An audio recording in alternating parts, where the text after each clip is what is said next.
बिस्मिल्लाहिर्रहमानिर्रहीम। अस्सलाम वालेकुम नादरीन, आप यूट्यूब चैनल देख रहे हैं, मैं इमरान खान।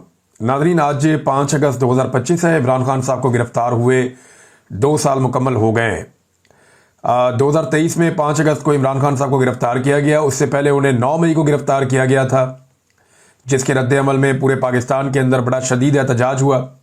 और फिर 9 मई के बाद ऐसे मुकदमात बना दिए गए कि हज़ारों पाकिस्तान तहरीक इंसाफ के कारकुन, लीडर्स, सबको कुचल के रख दिया गया। लेकिन ये पॉलिटिकल पार्टी ख़त्म नहीं हो सकी और 2024 में इन्होंने तारीखी कामयाबी हासिल की। अब इमरान खान साहब की कॉल पर तहरीक इंसाफ आज के दिन में पूरी कोशिश करेगी कि इस एहतजाजी तहरीक को जो इस वक्त चल रही है उसे अरूज पे ले जा सके, या इस एहतजाजी तहरीक को आज के दिन में पूरी शिद्दत के साथ साबित कर सके। ये पाकिस्तान तहरीक इंसाफ ने करना। पंजाब में तो तहरीक इंसाफ ने अपनी बढ़तरी साबित कर दी है। वो ऐसे कि पंजाब की टांगें कांप रही थी। जिस तरह पंजाब हुकूमत परेशान है, जिस तरह एस्टेब्लिशमेंट परेशान है, जितने पंजाब में छापे मारे गए, जितनी चादर और चार दीवारी का तकद्दुस पामाल किया गया, अजीबोगरीब पुलिस हरकतें कर रही है। यानी एडवांस में मुकदमात भी दर्ज किए जा रहे हैं, लिस्टें बना बना के कारकुनों को गिरफ्तार किया जा रहा है। कई जगह पे दूसरी जमातों के कारकुन भी गलती से गिरफ्तार हो गए। वो फजल रहमान साहब की पार्टी के लोग धमकी दे रहे थे कि हमारे लोगों को ना छोड़ा तो हम ये कर देंगे और वो कर देंगे। बहरहाल वहाँ पंजाब में पाकिस्तान तहरीक इंसाफ ने एक मरतबा फिर अपनी बढ़तरी साबित की है और हुकूमत की बौखलाहट में ये बढ़तरी नजर आ रही है, छापों में, गिरफ्तारियों में ये बढ़तरी नजर आ रही है, चादर और चार दीवारी के तकद्दुस पामाल होने में ये बढ़तरी नजर आ रही है। आईजी पंजाब ने 5 अगस्त से एक दिन पहले उनका एक तकरीब के अंदर खिताब आ रहा था। उसमें वो ये कह रहे थे, जनाब हमें कोई बुरा भला ना कहे, कोई गाली ना दे, कोई हमसे गलती होती है तो उसकी निशानदेही किया करें, हम उसको ठीक करते हैं। फोर्सेज जो हैं वो रात को जागती हैं आपके लिए। तो जनाब ये फोर्सेस जो रात को जाग के आजकल कर रही है ना, इनको सुला दें, बड़ी मेहरबानी है जी साहब। ये रात को जागते हैं तो चादर और चार दीवारी का तकद्दुस पामाल करते हैं, छोटे बच्चों को खौफजदा करते हैं, खवातीन को रुलाते हैं, ये लोगों के घरों के ऊपर जाकर अटैक करते हैं, बदतमीजी करते हैं, बेहूदगी करते हैं। वो सारी हरकतें करते हैं जिनकी आइन में और कानून में कोई गुंजाइश नहीं है। यानी कोई कानून दुनिया का इस बात की इजाज़त नहीं देता जो पाकिस्तान की सिक्योरिटी फोर्सेज या ख़ास तौर पर जो पंजाब पुलिस है वो अपने शहरियों के साथ जो कर रही है, जिनके पैसों से तनख्वाह लेते हैं, जिनके टैक्स में से पैसों से, उन्हीं के घरों के ऊपर जाके धावा बोलते हैं, हमला करते हैं। रोती हुई खवातीन की आवाज़ें रोज़ाना वीडियोस के अंदर आती हैं, बिलखते हुए बच्चों की आवाज़ें, और ये नफ़रत मुंतकिल हो रही है। ये अगली नस्ल में ये नफ़रत मुंतकिल हो रही है। अब सिक्योरिटी फोर्सेज चाहे वो कोई भी है, किसी भी लेवल पर काम करती हैं, पाकिस्तानी उनसे प्यार नहीं करते। और जो आने वाला टाइम है या आने वाली नस्लें हैं वो तो ऐसा दिखाता है कि बाकायदा नफरत करेंगी, जो नफरत उनके दिलों के अंदर बिठाई जा रही है। अब नादरीन, असल इम्तिहान जो है वो, यानी पंजाब ने तो अपना इम्तिहान एक तरह से पास किया ना, इतनी फस्ताई है, जबरनामा हुकूमत है। फिर हुकूमत भी एक पागल किस्म की हुकूमत है। वहाँ पे एक टोला बैठा हुआ है जो दिमागी मरीज है, उन्हें टिकटॉक के अलावा समझ ही कुछ नहीं आती, अपनी ज़ात से बाहर वो देख ही नहीं सकते। वो हर एक के साथ मार धाड़ कर रहे हैं। अजीबोगरीबी जो है वो पंजाब के अंदर एक फिल्म चल रही है, एक हुकूमत नहीं चल रही, और वो लोग जबर, फस्तायत, जुल्म की सारी हदें पार करना चाहते हैं और करते चले जा रहे हैं। लेकिन असल इम्तिहान जो है वो गंडापुर का और जुनैद अकबर का आज के दिन में, कि वो कितना बड़ा कर सकते हैं और कितनी आवाम को बाहर निकाल सकते हैं, कितना बंदा बाहर लेकर आ सकते हैं। अगर लोग खुद से बाहर निकल आते हैं तो ये एक अलग बात है। जैसा कि इमरान खान साहब की हुकूमत गिराने के अगले दिन पाकिस्तानी बाहर आ गए थे, जैसा कि 8 फरवरी 2024 को पाकिस्तानी खुद निकल कर बाहर आ गए थे। तो ये पाकिस्तान तहरीक इंसाफ के अंदर एक सरप्राइजिंग एलिमेंट तो हमेशा रहता है कि पब्लिक अचानक से बाहर आ सकती है अपनी मर्जी से। और इसके बावजूद पंजाब में हमने देखा कि इमरान खान का खौफ है, पाकिस्तान तहरीक इंसाफ का खौफ है, लेकिन खैबर पख्तूनख्वा में जो हुकूमत है उसे किसी का खौफ भी नहीं है। और वहाँ पर जो आवाम है वो निकल भी सकती है, उनके ऊपर कोई जुल्म, जबर और कोई ऐसी चीज़ नहीं हो रही। अच्छा, एहतजाज की वजह क्या है, ज़रा इसको ये समझे ना। बहुत सारे लोग जो हुकूमती साइड पे हैं वो ये कहते हैं जी इस एहतजाज का रीज़न क्या है, वजह क्या है। मैं चंद चीज़ें आपके सामने रखता हूँ, आप खुद फैसला कीजिएगा कि क्या ये सारा कुछ हुआ या नहीं हुआ जिसकी बुनियाद पे ये एहतजाज हो रहा है। नंबर 1, इमरान खान साहब की हुकूमत को एक साजिश के तहत ख़त्म कर दिया गया, गिरा दिया गया, और उसके लिए पूरी मनसूबाबंदी हुई थी, वो आप सब जानते हैं। नंबर 2, अवामी रद्द अमल को ताकत से कुचल दिया गया, क्योंकि जब अवाम ने कहा कि ये हुकूमत गलत गिराई है, उनका रद्द अमल आया तो उसे ताकत से कुचला गया। इंसानी हकूक की बदतरीन पामालियाँ की गई, लोगों को आंसू गैस से मारा गया। जो लोगों के साथ जुल्म, जबर और फस्तायत हुई है वो उसके बाद हुई। करप्ट टोले को लाकर उसके बाद मुसल्लत कर दिया गया। अगला जुर्म यह है एस्टेब्लिशमेंट का कि एक ऐसा करप्ट टोला जिसे पब्लिक पसंद ही नहीं करती थी, उन लोगों को लाकर बाकी लोगों के साथ मिलाकर उन्हें मुसल्लत कर दिया गया। एक इंपोर्टेड हुकूमत बना दी गई इमरान खान को निकालने के बाद। इस हुकूमत ने आने के बाद अवाम को तबाह बर्बाद कर दिया, मईशत को और मुल्क की हालात का कचूमर निकाल के इन्होंने रख दिया। यानी किसान से लेकर मजदूर तक और ताजिर से लेकर बड़े बिजनेसमैन तक सारे के सारे बर्बाद हो गए। पाकिस्तान के अंदर आम आदमी की जिंदगी अजीरन कर दी इन्होंने, और महंगाई के हाथों और बढ़ती हुई कीमतों के हाथों IMF के आगे इन्होंने इवन पूरा मुल्क गिरवी रख दिया। ये इन्होंने किया, और पाकिस्तान के सबसे मकबूल तरीन लीडर पर सैकड़ों मुकदमात भी उसके बाद इन्होंने बना दिए, क्योंकि इमरान खान साहब काबू नहीं आ रहे थे। फिर उनकी गिरफ्तारी हो गई और सख्त तरीन जेल उन पर और उनकी अहलिया पर मुसल्लत कर दी गई। उसके बाद 8 फरवरी 2024 का इलेक्शन होता है और अवामी शऊर और मैंडेट की बदतरीन तौहीन उसमें की गई। यानी लोगों ने वोट डाला किसी और को, 17 सीटों वालों को लाके इक्तदार में बैठा दिया। ना सिर्फ इक्तदार में बैठा दिया बल्कि आहिस्ता आहिस्ता उन्हें 2/3 अक्सरियत भी दिलवा दी, और इस काम के लिए मखसूस नशिस्तें जो दूसरी जमात ने जीती थी वो भी उनको दिलवा दी। माले गनीमत दे देकर सीटें छीन छीन कर एक एक करके उन्हें 2/3 अक्सरियत भी पाकिस्तान की एस्टेब्लिशमेंट ने दिलवा दी। अगला जुर्म यह किया, और उससे अगला जुर्म यह है कि उन्हें बैठाने के बाद उनके जरिए से आइन का हुलिया बिगाड़ दिया। फिर उसके बाद मीडिया को, अदलिया को और पार्लिमान को, यानी इन समेत हर चीज को पाकिस्तान में हर चीज पे कब्जा कर लिया गया। यानी मीडिया पे आज कब्जा किसका? एस्टेब्लिशमेंट का। अदलिया पे कब्जा किसका? एस्टेब्लिशमेंट का। पार्लिमान पे कब्जा किसका? एस्टेब्लिशमेंट का। पूरी कैबिनेट जो है वो एस्टेब्लिशमेंट की मर्जी से काम करती है। पाकिस्तान में सिविलियन बालादस्ती को खत्म कर दिया गया। उसके बाद आज तमाम फैसले पाकिस्तान की एस्टेब्लिशमेंट करती है, और जो पाकिस्तान की इस वक्त के सियासतदान है जो हुकूमत में है वो बड़े फख्र से कहते हैं कि हम एक हाइब्रिड निज़ाम चला रहे हैं, एक दोगला निज़ाम चला रहे हैं, जिसमें हम सिर्फ सामने बैठे हुए, स्टेडिंग पे कोई और है, हुकूमत कोई और चला रहा है, मुल्क कोई और चला रहा है, हम तो बिल्कुल बिला वजह ही बैठे हुए। हमारी सिर्फ शक्लें आप देख रहे हैं, हमारी कोई औकात नहीं है। अपने मुंह से बताते हैं कि मोहसिन नकवी साहब की बड़ी मेहरबानी है कि वो वजीर आजम नहीं बन गए, वो चाहते तो हमसे वोट लेकर वजीर आजम भी बन सकते थे। लिहाजा ये इनकी औकात कोई नहीं है। अपने मुंह से कहते हैं कि मुल्क में सिविलियन बालादस्ती खत्म हो गई है, खवातीन और बच्चों पर मुजालिम ढाए गए। इससे पहले ये चीजें हमने ऐसे होती हुई नहीं देखी, लेकिन बदतरीन मजालिम खवातीन पर और बच्चों तक पे ढाए गए हैं। बच्चों को गिरफ्तार किया गया, बार बार किया गया, खवातीन को गिरफ्तार किया गया, उनकी बेहुरमती की गई, उन्हें परेशान किया गया, सड़कों पे घसीटा गया, ये भी इनका जुर्म है। फिर इंसानों को गोलियां मारकर कत्ल किया गया, और एक मरतबा नहीं कई मरतबा किया गया। 9 मई को हुआ, 26 नवंबर को हुआ, और लगातार ये सिलसिला होता जा रहा है। खैबर पख्तूनख्वा में अक्सर लोग एहतजाज के लिए निकलते हैं, सीधी गोली चलती है, लोग शहीद हो जाते हैं। बलूचिस्तान में ऐसे वाकयात हुए हैं, तो ये अफसोसनाक वाकयात भी हो रहे हैं। फिर ये जो रिजीम बना, इसमें ड्रोन हमले नहीं रोके गए, बल्कि ड्रोन हमले किए गए, शिद्दत के साथ किए गए, और दहशतगर्दी को नहीं रोका जा सका। दहशतगर्दी में लगातार इजाफा हुआ है। पाकिस्तान की खारजा पॉलिसी को बैरूनी इशारों का मोहताज बना दिया गया है। आज जो अमेरिका कहता है वही हम करते हैं, जैसा हुक्म आता है वैसा ही हम करते हैं। आज आप पाकिस्तान में अपनी मर्जी से इसराइल के खिलाफ एहतजाज नहीं कर सकते। आज आप पाकिस्तान में फलस्तीनियों के हक में आप एहतजाज नहीं कर सकते, आवाज नहीं उठा सकते।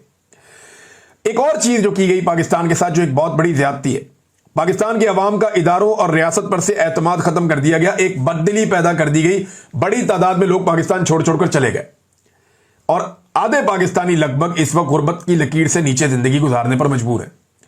ये इनके वो जराइम हैं जिनके खिलाफ पाकिस्तान में एहतजाज होने जा रहा है। इस एहतजाज में तमाम तबकात को, तमाम लोगों को खड़े होकर हिस्सा लेना चाहिए जो लोग इससे मुतासिर हैं। लेकिन देखना यह कि पाकिस्तानी कब निकलते हैं, क्योंकि एस्टेब्लिशमेंट के खिलाफ निकलने का फैसला पाकिस्तानी जब करेंगे तब पाकिस्तान की सूरत हाल बदलेगी। उससे पहले तो कोई उम्मीद नहीं है। नाज़रीन, एक चीज मैं आपको और बताता हूं। आजाद कश्मीर के अवाम ने, यह खबर आई मेरे पास, मैंने इसकी तस्दीक के लिए राब्ता भी किया अपनी टीम से, तो उन्होंने कुछ चीजें मुझे बताई हैं। नंबर 1, नईम हैदर पंजूथा साहब ने भी इस ट्वीट के नीचे कमेंट किया है, जो आजाद कश्मीर के साबिक वजीर आजम अब्दुल कयूम नियाज़ी साहब ने जो ट्वीट किया उसको जो है वो रीट्वीट किया और उसके नीचे कमेंट किया। फिर साकिब बशीर साहब का भी इसके ऊपर एक को ट्वीट मौजूद है। तो मैं उम्मीद करता हूं कि ये जो ट्वीट है ये खुद सरदार अब्दुल कयूम नियाज़ी साहब का है, जो पाकिस्तान तहरीक इंसाफ के रहनुमा है आजाद कश्मीर के, और साबिक वजीर आजम भी हैं आजाद कश्मीर के। उन्होंने कहा, जी अल्हम्दुलिल्लाह मैं रिहा हो चुका हूं। अवामी ताकत और सोशल मीडिया के दबाव पर ये अनवर सरकार और इनके सहूलतकारों ने घुटने टेक दिए। कल इमरान खान की रिहाई के लिए रैली की क़यादत करूंगा। पार्टी की आदत, PTI, Azad Jammu and Kashmir social media team, मरकजी सोशल मीडिया टीम और तमाम वॉलंटियर्स और सहाफ़ी हजरात का दिल से शुक्रगुजार हूं।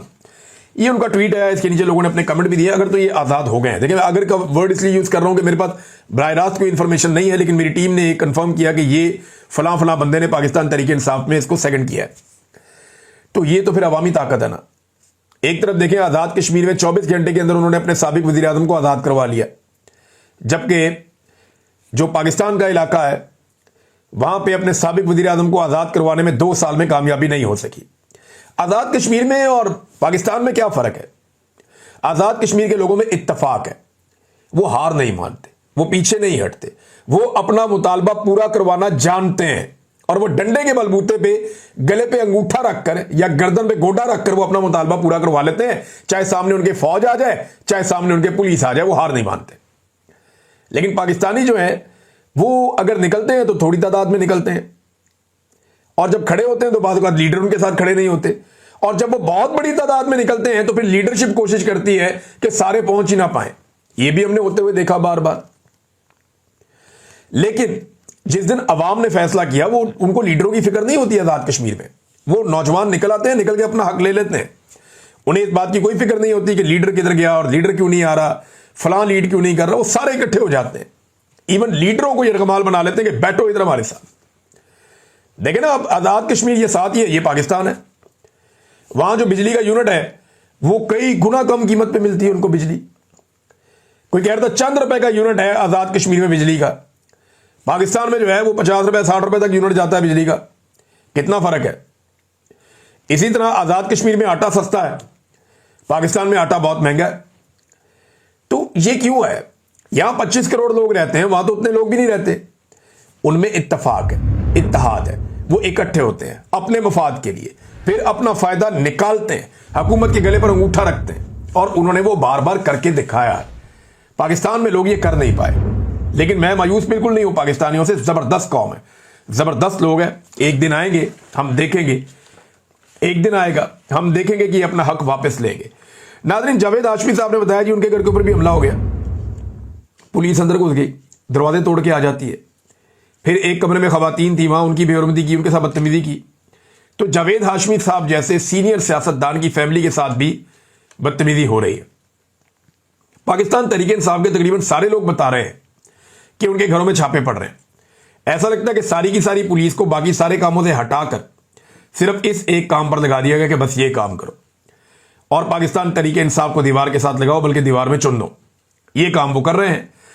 अब गुजरावाला से मैं एक वीडियो देख रहा था कि पुलिस वाले खड़े और हथौड़े मार रहे हैं एक घर के बाहर लगे हुए ताले पे, और हथौड़े मार मार के दरवाजा तोड़ने की कोशिश कर रहे हैं कि दरवाजा टूटे और अंदर घुस के गुजरावाला का मकामी रहनुमा से गिरफ्तार कर लें।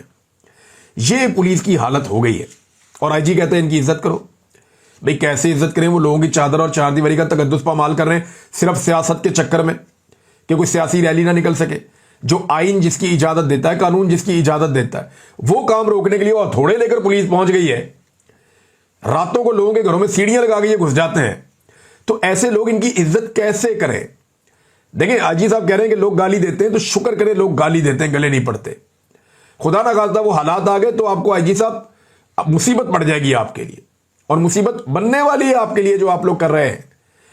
ये लोग अपने दिल की भड़ास निकालते हैं। जो कुछ नहीं कर सकता वो मुंह से बुरा कहता है, गाली देता है। जो और कुछ नहीं कर सकता वो जहां के बददुआ देता है। और आपने कहा था कि आपको नींद नहीं आती, आईजी साहब को नींद नहीं आती, ये किसी भी जालिम को नींद नहीं आती। एंड ऑफ द डे बहुत सारी चीजें आपके सामने आती हैं। अच्छा नाज़रीन, पाकिस्तान में ना एक अजीबोगरीब चीज चल रही है। जो फौजी रिटायर होता है ना, उसकी पहले से नौकरी पक्की कर दी जाती है।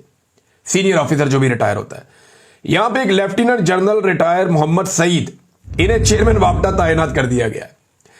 काबीना ने इसकी मंजूरी दे दी है, वजीर आजम ने इसकी मंजूरी दे दी है, और नोटिफिकेशन भी जारी हो गया। अब आप अंदाजा करें ये मुल्क किस तरफ चल रहा है।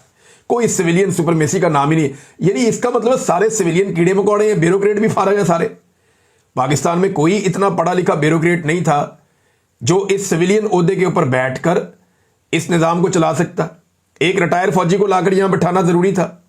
भाई काबिलियत क्या होती है? फौजी की काबिलियत लड़ाई में है, फौज में है, वो अपना वहां पे काम कर सकता है। हाउ इज इट पॉसिबल कि एक फौजी रिटायर हो गया, उसको लाकर अब इस महकमे में बिठाओ, ये वाला काम ये करके देगा? कैसे? बिजली बनानी है भाई वहां पे, वो वापडा का महकमा है, वापडा का चेयरमैन वो आदमी होगा जो एनर्जी को, इन चीजों को समझता होगा, जिसने जिंदगी इन चीजों में गुजारी होगी, या कोई ऐसा ब्यूरोक्रेट होगा जो इन चीजों के बारे में जानता होगा, या नीचे से तरक्की करता हुआ कोई आदमी आएगा ऊपर से लाके। यानी मुझे बहुत हैरत होती है, हर सीट के ऊपर एक आधा जर्नैल बिठा दिया। बल्कि यहां एक खबर मेरे पास थी, बड़ी इंटरेस्टिंग खबर है। सीनियर सहाफी हैं जी जाहिद गशकोरी साहब, इनकी खबर के मुताबिक, एक तहकीक के मुताबिक 169 सिविलियन इदारों में 450 से जायद रिटायर्ड या हाजिर सर्विस फौजी अफसरान को तैनात किया गया है। ले अंदाजा कर लें आप, 169 इदारे हैं और उनमें 450 से जायद रिटायर या हाजिर सर्विस। इस मरतबा ये अजीब काम हो रहा है कि हाजिर ड्यूटी पहले फौरन लाके तैनात कर देते हैं। वो 2 साल वाली शर्त भी खत्म, कई लोग रिटायर होते ही फौरी तौर पे लाके तैनात कर दिए जाते हैं। और अभी एक और खबर है इसमें, सीनियर सहाफी असद मलिक साहब ने यह खबर दी है, और यह खबर और भी बहुत सारी जगहों पे आ गई, मीडिया में आ भी गई। एक मेजर जनरल रैंक के अफसर को वजारत दाखिला में एडिशनल सेक्रेटरी के तौर पर मुकर्रर किया गया है। इससे कबल पूरी वजारत का चार्ज एक लेफ्टिनेंट जनरल को सौंपने पर बहस हो रही थी, लेकिन यह मुमकिन नहीं हो सका। नए मुकर्रर शुदा अफसर मेजर जनरल नूर वली पहले एक हसास इदारे में खदमात सर अंजाम दे रहे थे, गालिबन ISI में थे, और इसके बाद इन्हें एडिशनल सेक्रेटरी की हैसियत से यानी ये वजारत दाखिला में भी होंगे और उधर फौज में भी होंगे। मेरी समझ से बाहर है ये कैसे खिचड़ी पकड़ी है पाकिस्तान की, ये करना क्या चाह रहे हैं? FC रेंजर्स और फ्रंटियर कांस्टेबल वगैरह इधर चलिएगी इनके पास। समझ नहीं आ रही मुझे कि सिविलियन इतने ही बेचारे गए गुजरे हैं। ये ब्यूरोक्रेसी को अपने गिरबान में झांकना चाहिए कि आप ये काम नहीं कर सकते क्या? यानी जो ऐसा हो सकता है कि कोई ब्यूरोक्रेट है, उसको उसकी काबिलियत की बिना पर ले जाके मेजर जनरल बना दिया जाए, या उसे फौज की किसी कोर की कमांड दे दी जाए, या उसे जो है वो भिजवा दिया जाए कि जनाब फलां फलां बॉर्डर अब आपके जिम्मे है, या उसे पाकिस्तान एयरफोर्स का चीफ लगा दिया जाए, या उसे एयर कोमोडोर लगा दिया जाए, या उसे ले जाकर जो है वो chief of the joint staff बना दिया जाए कि जनाब बड़ा काबिल आदमी है, लाओ इसको यहां पे ये लगा देते हैं। भाई जब फौज के महकमे में बाहर के बंदे नहीं आ सकते, तो बाहर के महकमों में फौज के बंदे कैसे आ जाते हैं? दोनों का जमीन आसमान का फर्क है। उनकी ट्रेनिंग लड़ने की है, उनके अपने काम है, वो अपने कामों में माहिर है। इनकी ट्रेनिंग ही किसी और बात की है। अब मुझे समझ नहीं आ रही है पाकिस्तान को कैसे ये लेकर आगे चल रहे हैं, इस तरह तो नहीं होता। अच्छा नाज़रीन, एक और चीज है, अमेरिका भारत को बार बार शर्मिंदा करता है। 5 तैयारे गिर गए इंडिया के साथ ये हुआ वो हुआ। अब आजकल डोनाल्ड ट्रंप बहुत गुस्से में, और डोनाल्ड ट्रंप इंडिया से कुछ ज्यादा तवक्कुआत लगा रहे हैं, जिसपे इंडिया का रद्देअमल आया है। अब जरा आप इंडिया का रद्देअमल देखिएगा, यहां पे ऐसा ही एक रद्देअमल पाकिस्तान ने भी दिया था। जब इमरान खान ने रशिया के साथ पेट्रोल खरीदने का सौदा किया था, तो उस वक्त भी एतराज आया था, और इमरान खान साहब ने बड़ा कैटेगोरिकल किस्म का एक जवाब तब दिया था। अब डोनाल्ड ट्रंप ने कहा जी कि भारत ने रूसी पेट्रोल खरीदना बंद ना किया तो टैरिफ में नुमाया इजाफा कर देंगे हम। और भारत रूसी तेल बड़ी मिकदार में खरीद रहा है, उसका एक बड़ा हिस्सा आलमी मंडी में भारत फरोख्त करके जबरदस्त मुनाफा भी कमा रहा है। और साथ वो ये कह रहा है जी हम मजबूर हो जाएंगे, और रूसी फौज यूक्रेन में लोगों को मार रही है, भारत रूस को फायदा दे रहा है और खुद भी पैसा बना रहा है। तो इस तरह जनाब वो ये कह रहा है कि भारत को अमेरिका को अदा किए जाने वाले टैरिफ में मजीद इजाफा करने जा रहा हूं, हालांकि 25% टैरिफ पहले लगाया हुआ है। अब इस पे जो भारत का जवाब है वो पड़ने वाला है। कमाल जवाब दिया है मोदी सरकार ने। इमरान खान साहब ने भी एक दफा ऐसा जवाब दिया था जब पाकिस्तान एक आजाद और खुद मुख्तार मुल्क बनने की तरफ जा रहा था, लेकिन उसके बाद जनरल बाजवा साहब को जोश आ गया और उन्हें पता नहीं क्या हो गया, उन्होंने इमरान खान साहब की हुकूमत उठा के फेंक दी कि अमेरिका को पसंद नहीं, मुझे पसंद नहीं, फर्क करो। अब जनाब सदर ट्रंप के मुशीर खास ने भारत पर इल्जाम आयद किया था कि वो रूस से पेट्रोल खरीदकर यूक्रेन जंग में उसकी मदद कर रहा है, जिस पर आज भारत का रद्देअमल सामने आ गया। भारत की वजारत खारजा ने जवाब दिया, भारत में से किसी बाजुआ ने जवाब नहीं दिया, किसी फील्ड मार्शल ने, आर्मी चीफ ने जवाब नहीं दिया। भारत की तरफ से जवाब कौन दे रहा है? भारत की गवर्नमेंट दे रही, और वजारत खारजा जवाब दे रही। यह है असल कानूनी और आईनी तरीका जो भारत ने अडॉप्ट किया। हमारे यहां पे जनाब सामने आ जाता है फौरी तौर पे कोई ना कोई मिलिट्री एस्टेब्लिशमेंट में से। भारत कहता है कि हम एक आजाद मुल्क हैं और रूस हमारा काबिल एतमाद साथी है। रूस के साथ हमारे ताल्लुकात कदीम और आजमूदा है। जिसे किसी तीसरे मुल्क के नजरिए से नहीं देखा जा सकता। कौमी मफाद हमारा अव्वलीन तरजीह है और रूस से तेल की खरीदारी हमारे कौमी मफाद में है, इसलिए रूस से तेल की खरीदारी जारी रहेगी। हमारी रूस से पेट्रोल की खरीदारी आलमी मंडी में तेल की कीमतों को मुतवाज़न रखने में भी मददगार है।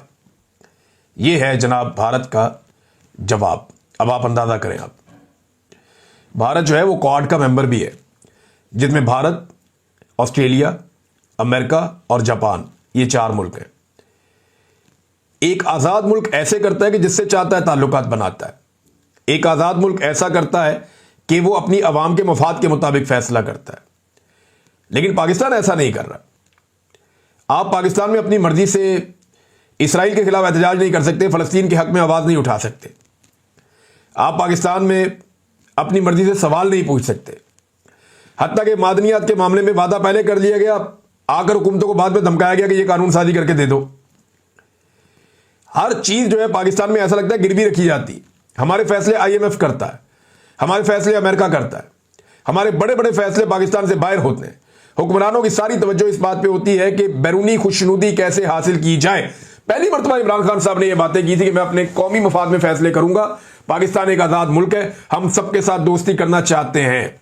हम अपने ताल्लुकात बनाते वक्त किसी और से मशवरा नहीं करना चाहते। पाकिस्तान अपने ताल्लुकात अपने मुफाद के मुताबिक और अपनी अवाम के मुफाद के मुताबिक बनाएगा। उसके बाद इमरान खान के साथ क्या हुआ आपने देखा। क्या वही सारा कुछ भारतीय फौज भारतीय हुकूमत के साथ करेगी? मुझे नहीं लगता। अब तक के लिए इतने, अपना ख्याल रखिएगा, अपने इस चैनल का भी। अल्लाह हाफ़िज़।